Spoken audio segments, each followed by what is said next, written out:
Shalom ప్రభువైన క్రీస్తు నామంలో మీ అందరికీ శుభములను సమాధానము కలుగును గాక. This is Nehemiah from the heart of Israel, Jerusalem. మొన్న 20వ తారీఖు ట్రంప్ గారిది ఇనాగ్రేషన్ సెరమనీ జరిగింది. ఆ యొక్క ఇనాగ్రేషన్ సెరమనీలో ట్రంప్ గారు అద్భుతంగా దేవుణ్ణి మహిమపరచడం జరిగింది. దేవుణ్ణి మహిమపరచడమే కాదు, కానీ కొన్ని షాకింగ్ కామెంట్స్ కూడా ట్రంప్ గారు చేయడం జరిగింది. వాటన్నిటిని మనం ఈ వీడియోలో పరిశీలన చేయబోతూ ఉన్నాం. ఈ వీడియో చాలా చాలా ప్రాముఖ్యం. ఎందుకు అనంటే, ట్రంప్ గారి కొరకు మనం ఎందుకు ప్రార్థన చేయాలి, ట్రంప్ గారి యొక్క ఈ సెకండ్ టర్మ్ ఎందుకు ప్రాముఖ్యమో, వాటన్నిటిని క్రైస్తవులముగా మనము ఎరిగి ఉండడము చాలా చాలా ప్రాముఖ్యం. ముఖ్యంగా ఈ యొక్క అంత్యకాలంలో వాటన్నిటిని మనం తెలుసుకోవడం చాలా ప్రాముఖ్యం. ట్రంప్ గారు దేవుణ్ణి ఎంత అద్భుతంగా మహిమపరిచారో ఆయన మాటల్లోనే విందాం. నేను దాన్ని తెలుగులో ఎక్స్ప్లెయిన్ చేస్తాను. నిజంగా అగ్రరాజ్యానికి ప్రెసిడెంట్ గా ఉంటూ, ప్రపంచ నాయకుడిగా పిలువబడుతూ, ఒక ఇంటర్నేషనల్ స్టేజ్ మీద ప్రపంచవ్యాప్తంగా కొన్ని కోట్ల మంది లైవ్ లో వీక్షిస్తూ ఉన్నప్పుడు, అనేకులు డైరెక్ట్ గా వీక్షిస్తూ ఉన్నప్పుడు, అందరి ముందు ధైర్యముగా దేవుని నామాన్ని మహిమపరచడము అనేది మామూలు విషయం కాదు. అది చాలా పెద్ద విషయం. అమెరికా దేశం యొక్క స్లోగన్ ఏంటి అని అంటే, ఇన్ గాడ్ వి ట్రస్ట్. మేము దేవుణ్ణి నమ్ముతాము, మా నమ్మకము దేవునిలో ఉన్నది అని అర్థం ఇచ్చే స్లోగన్ ఈ యొక్క అమెరికా దేశం యొక్క స్లోగన్. ఏ రకంగా అయితే మన ఇండియన్ స్లోగన్ సత్యమేవ జయతే అని ఉండిద్దో, అమెరికా దేశం స్లోగన్ ఏంటి అంటే ఇన్ గాడ్ వి ట్రస్ట్. అయితే ఇటువంటి స్లోగన్ ని కలిగి ఉన్న ఈ యొక్క అమెరికా దేశము గత 15 సంవత్సరాల నుండి మనం పరిశీలించినట్లయితే, అమెరికా దేశం నుండి, అమెరికా స్కూల్స్ నుండి, అమెరికా రాజ్యాంగం నుండి దేవుడు అన్న పదాన్ని తొలగించడానికి శత విధాలుగా అనేకులు ప్రయత్నం చేస్తూ ఉంటున్నారు. చాలా కాలేజెస్లో అయితేనేమి, స్కూల్స్లో అయితేనేమి బైబిల్ని తీసేయాలి, 10 కమాండ్మెంట్స్ ని తీసేయాలి అని చాలా పోరాటాలు జరిగినాయి. కోర్టులో కేసులు ఇప్పటికీ నడుస్తూనే ఉన్నాయి. అంత భయంకరంగా ఈ యొక్క అమెరికా దేశము దేవునికి వ్యతిరేకంగా తయారైంది. అంతటి ప్రతికూల పరిస్థితుల మధ్య ఇంటర్నేషనల్ ప్లాట్ఫామ్ మీద నిలబడి దేవునిని అద్భుతంగా కొనియాడము, దేవునిని అద్భుతంగా మహిమపరచడం అంటే నిజంగా అది దేవుని వలననే కలిగింది. మనం ఇంకా వివరాల్లోనికి వెళ్ళడానికంటే ముందుగా మీరు ఈ ఛానల్ కనుక సబ్స్క్రైబ్ చేసుకున్నట్లయితే తప్పకుండా సబ్స్క్రైబ్ చేసుకోవాల్సిందిగా మనవి చేస్తూ ఉన్నాను. Just a few months ago, in a beautiful Pennsylvania field, an assassin's bullet ripped through my ear. But I felt then, and believe even more so now, that my life was saved for a reason. I was saved by God to make America great again.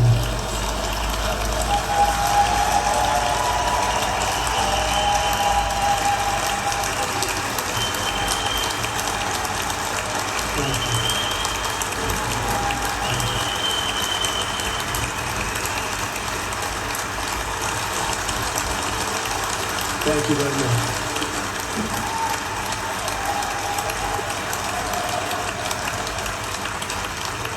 ఈ యొక్క వీడియోలో Trump గారు ఏమని చెప్తూ ఉన్నారు అని అంటే, Pennsylvania అనే ప్రాంతంలో ఎన్నికల ప్రచారంలో భాగంగా ట్రంప్ గారు ఒక సభలో మాట్లాడుతూ ఉన్నప్పుడు ఒక వ్యక్తి ట్రంప్ గారిని చంపాలి అన్న ఉద్దేశంతో ఆయనను కాల్చడం జరిగింది. అలా గన్తో ఆయనని కాల్చినప్పుడు ఈ యొక్క బుల్లెట్ ట్రంప్ గారి యొక్క చెవును ఇలా రాసుకుంటూ, ఇలా గీసుకుంటూ వెళ్ళడం జరిగింది. త్రుటిలో ఆయన మరణం నుండి తప్పింపబడ్డాడు. అయితే ఈ యొక్క ఇనాగ్రేషన్ సెరమనీలో ఆ సంఘటనను జ్ఞాపకం చేసుకుంటూ ట్రంప్ గారు ఏమంటున్నారంటే, ఆ రోజు నన్ను దేవుడే కాపాడాడు. అంతేకాదు, ఆ రోజు దేవుడు నన్ను ఎందుకు కాపాడాడు అనంటే, ఒక ఉన్నతమైన ఉద్దేశము దేవుడు నా కొరకు కలిగి ఉన్నాడు. ఆ ఉద్దేశం ఏమిటి అనంటే, మరలా ఈ యొక్క అమెరికా దేశాన్ని ప్రపంచ పటంలో ఉన్నతంగా నిలబెట్టడానికి అని అక్కడ దేవుని నామాన్ని ఆయన ఘనముగా, ఎంతో అద్భుతముగా ఘనపరచడం జరిగింది. అంతేకాదు, ఈ వీడియో చూడండి ఒకసారి. Unrelenting success. We will not forget our country. We will not forget our Constitution. And we will not forget our God. Can't do that.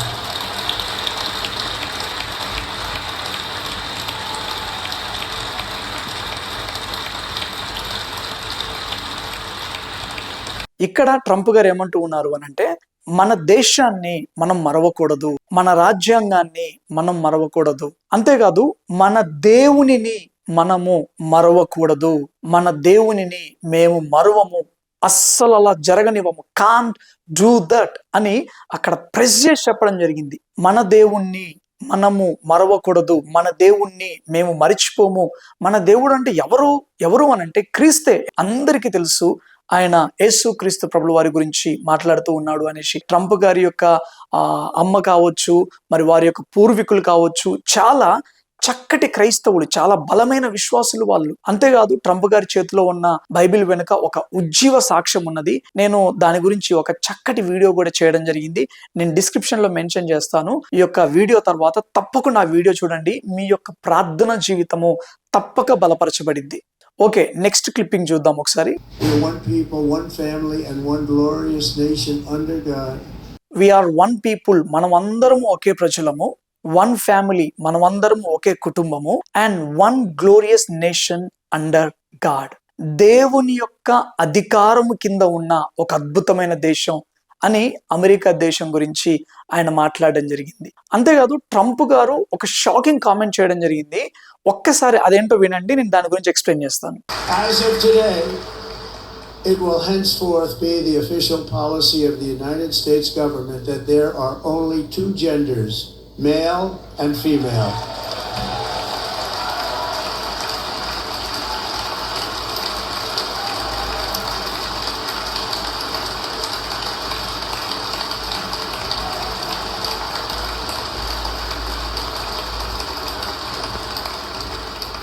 ఇక్కడ ట్రంప్ గారు ఏమని మాట్లాడుతూ ఉన్నారు అని అంటే, ఇక నుండి అమెరికా దేశం యొక్క అఫీషియల్ పాలసీ, అమెరికా ప్రభుత్వం యొక్క అఫీషియల్ పాలసీ ఏంటి అని అంటే, దేశంలో రెండు జెండర్స్ ఉంటాయి. ఒకటి ఆడ, ఒకటి మగ. ఈ రెండే జెండర్స్ దేశంలో ఉంటాయి, ఇంకా మూడో జెండర్ అనేది ఉండదు అని చాలా గట్టిగా ఆయన చెప్పడం జరిగింది. అక్కడున్న పబ్లిక్ కూడా చాలా గట్టిగా ఆ యొక్క హర్షధ్వానాలు చేయడం జరిగింది. అసలు ఒక ఇనాగ్రేషన్ సెరమనీలో ఆ దేశ ప్రెసిడెంట్ జెండర్స్ గురించి మాట్లాడడం ఏంటి? ఆడ మగ ఈ రెండు జెండర్సే ఉంటాయి, ఈ రెండు జెండర్స్ నే మేము అఫీషియల్ గా గుర్తిస్తాము అని ఈ జెండర్స్ గురించి మాట్లాడడం ఏంటి?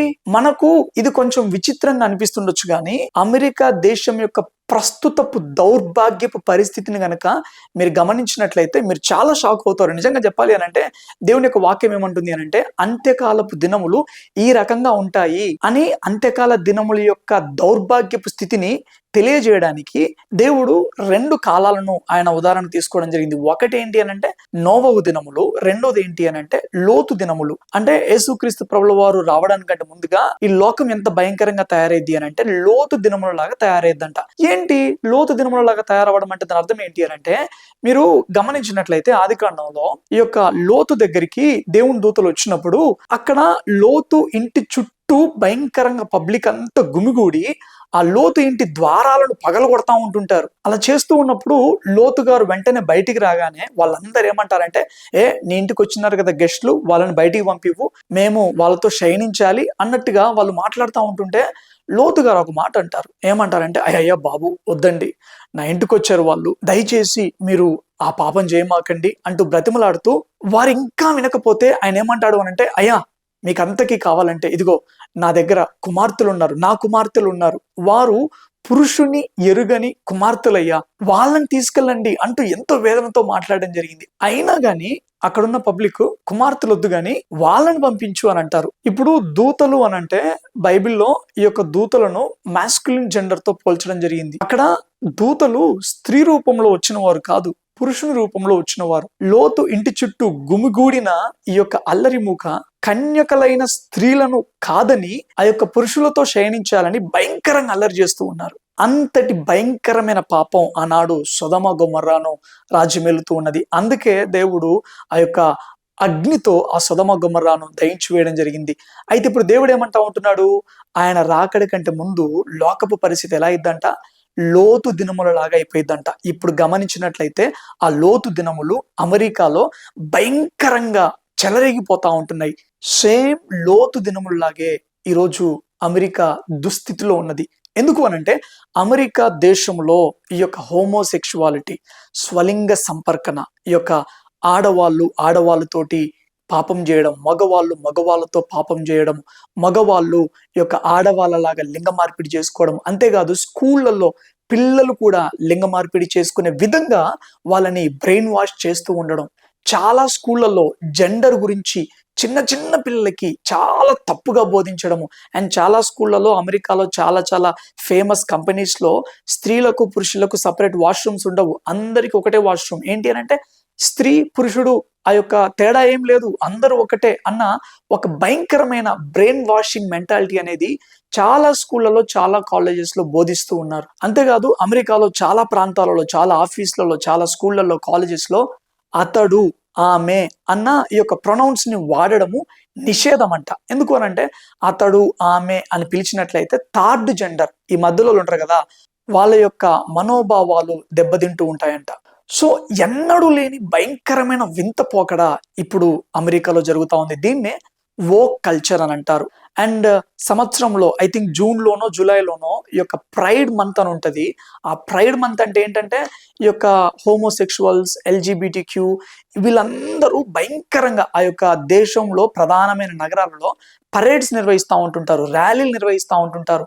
ఆ ర్యాలీలు మీరు కావాలంటే యూట్యూబ్లో చూడండి, ఎంత భయంకరంగా ఉంటాయంటే నిజమే, అసలు నిజంగా సొదమ గొమొర్ర మొత్తం ఇక్కడనే ఉంది బాబు అన్నంత భయంకరంగా ఉంటది. అండ్ దీనికి చాలా పెద్ద ఇంటర్నేషనల్ కంపెనీస్ స్పాన్సర్ చేస్తూ ఉన్నాయి తెలుసా, వాళ్ళు సపోర్ట్ చేస్తూ ఉంటున్నారు. ఈవెన్ ఇంటర్నేషనల్ గా చాలా మంది రాజకీయ నాయకులు కూడా వాళ్ళు సపోర్ట్ చేస్తూ ఉంటున్నారు. నిజంగా లోతు దినములు అనేటివి మన కళ్ళ ముందే కనబడతా ఉంటున్నాయి. దేవుడు మరి ఇంకా మానవాళికి కొంత సమయము ఇస్తూ ఉన్నాడు కాబోలు, దేవుడు ఇంకా కృప చూపిస్తూ ఉన్నాడు.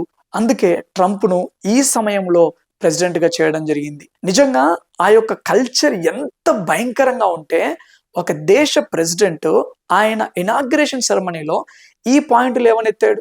అంతేకాదు తిరిగి 10 ఆజ్ఞలను దేశంలోకి తీసుకొని రావాలి, స్కూల్స్ లోకి, కాలేజెస్ లోకి బైబిల్ని తీసుకొని రావాలి అని ట్రంప్ గారు ఎంతో ప్రయత్నం చేస్తూ ఉన్నారు. ఈవెన్ ఆయన క్యాబినెట్ మినిస్టర్స్ ని కూడా మెయిన్ పదవుల్లో ఉంచవలసిన వ్యక్తులందరినీ, ఎటువంటి వారిని ఆయన ఎన్నుకున్నాడు అనంటే దేవుని భయం కలిగి ఉన్న వారిని, అంతేకాదు ఇజ్రాయెల్ దేశాన్ని ప్రేమించే వారిని, అటువంటి వ్యక్తులను ఆయన ప్రధానంగా నియమించుకోవడం జరిగింది.